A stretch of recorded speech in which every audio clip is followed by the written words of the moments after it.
Welcome everybody to another episode of KozMatt Wrestling, where Kylan and I will bring to you the latest updates on Monday Night Raw. Let's say October 26th Raw certainly lived up to its standards. Yeah, I would say so. Let's get right into it.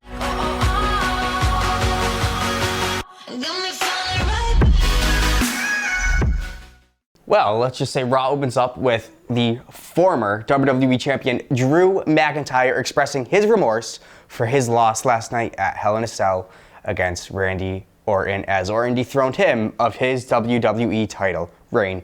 Drew does make a smart remark here and claims he will keep his head up and keep moving forward. He claims that no one can read his mind tonight, and what is going through his mind is pretty scary after being thrown off Hell in a Cell Sunday night. What about 60 feet, man? I mean, that was crazy. Right onto that announcer's table. Man. We then have the new Mr. Money in the Bank, Miz, coming down to the ring.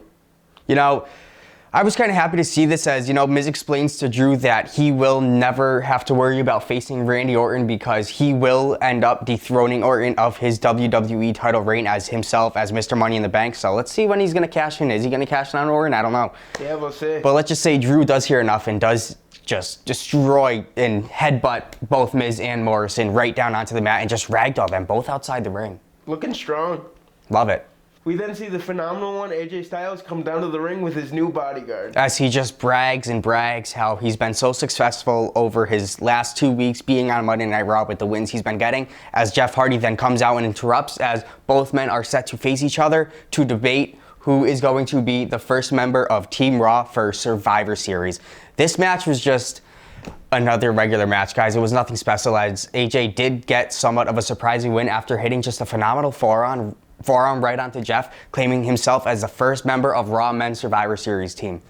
We then cut backstage with R-Truth talking about how everybody was trying to get his baby on Sunday night.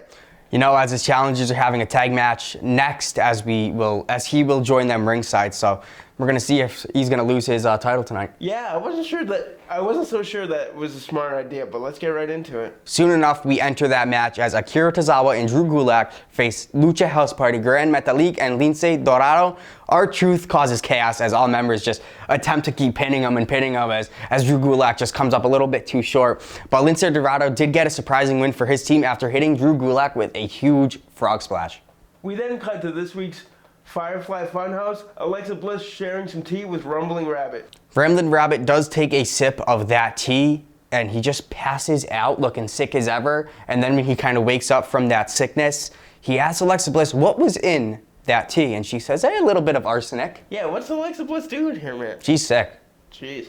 Bray Wyatt then tells us Alexa Bliss is in the Funhouse tonight because she is mad. And she asks how he knows that. She says that he comforts you and he heals you, and she must let him in.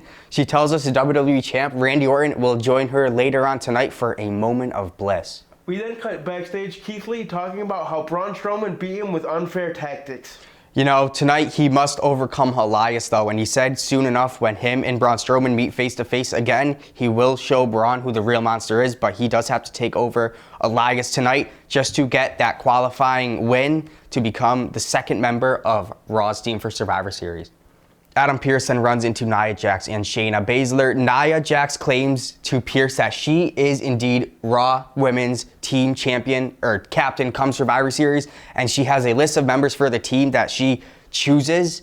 Adam just says, you know, I'll take the list and I'll put it under advisement, but later on tonight I will make a final decision, but you are not going to be Raw Team Captain. Jeez.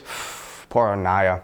We then have Elias come down to the ring attempting to sing a song as Keith Lee interrupts. You know, as this match gets underway, Keith Lee gets a big win and actually does pin Elias here with a Spirit Bomb, getting his place as the next member of Raw Men's Team for Survivor Series. Yeah, Keith really looking strong here. After the match, Jeff Hardy hits Elias from behind with a guitar. Backstage, then the Hurt Business, and then seen chatting as a backstage member actually heads towards the bathroom just to use it, as the Hurt Business just yells at him and tells them it's their bathroom and just scares him off, and he falls to the ground. It was actually pretty funny. Hey, he probably peed himself. Well, Randy Orton is then interviewed backstage, practically claiming that he's not scared of any type of fiend, but he's scared for anyone who actually crosses paths with the Viper. We then cut to an elimination tag team match with Retribution and the Hurt Business. You know, this match was not all that special. Let's just say Slapjack first eliminates MVP with just a schoolboy type of pin, which makes MVP look a little bit weak, but hey, it is what it is. It's WWE. Bobby eliminates Slapjack by pinfall with a huge spear, which makes Bobby look strong. I like that. Then Bobby and T-Bar are both eliminated via counter as they both just are starting to fight outside the ring. Then Shelton eliminates Mace by pinfall, and Ali is then alone facing off against Cedric and Shelton Benjamin as Ali just hits Cedric with a chair, eliminating himself with the Hurt Business picking up this really odd win. Yeah, weird. We then have a match between Miz and Drew McIntyre. You know, Drew does make his way out as we are then played an earlier clip from the beginning of Raw with Miz and Morrison just trash talking Drew after Drew lost his title at Hell in a Cell. Out then comes the Mr. Money in the Bank, the Miz, with John Morrison on his side. As we do start this match, Morrison actually gets a cheap shot at Drew as Miz distracts the referee like he always is good at doing. Morrison does try to go for Drew outside the ring with the briefcase, but Drew actually hits him with a belly-to-belly and kind of scatters Morrison off. Drew then slides in the ring. Miz does put him in a little bit of like a predicament, but then he just claymores Miz for a 3 count.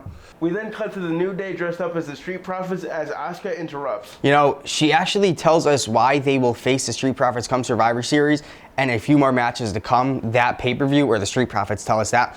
But the Hurt Business then actually tag along and interrupt, saying they have their sights on the Tag Team Championships. Asuka actually then says they won't do it because New Day rocks. The way she said it was just weird. It just, oh my God, Vince just likes her. Cringy for sure.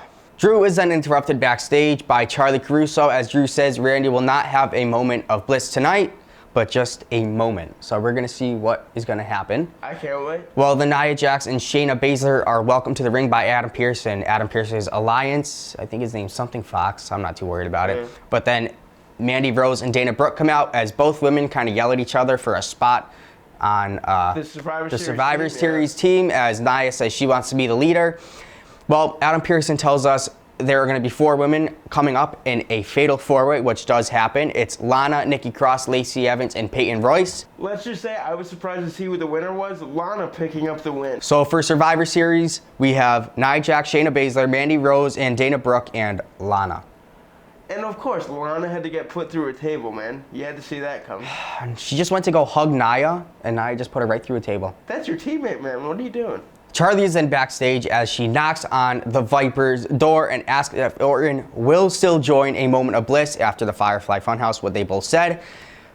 Randy just said he didn't care, and once again, he isn't scared of the Fiend. We cut to Matt Riddle facing Sheamus for a spot on the Survivor Series team. You know, Sheamus came up a little bit happy, and he hit a bro kick right onto Matt Riddle, and he is the next member of Raw Men's team, so they are looking strong. We then cut backstage quickly as Retribution's leader, Ali, claims that they are still on top, and they will indeed shut that Hurt Business down. We then cut to a very special moment of bliss as Randy asks Alexa where the Fiend is. But let's just say the lights just turned black and those strobe lights start making those noises. We see Drew in the ring as Orton was walking to the ramp as the Fiend then appears right behind Randy Orton. Randy then walks down towards the ring as Randy and Drew both go into brawl, setting each other through announcer's table.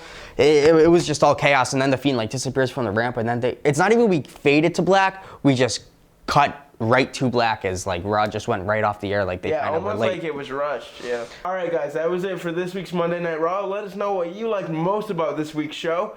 And do me a favor, my birthday's tomorrow, so if you could leave a like, comment, and a subscribe, I would appreciate it. The Big 20, baby. Big 20, here we go. Peace.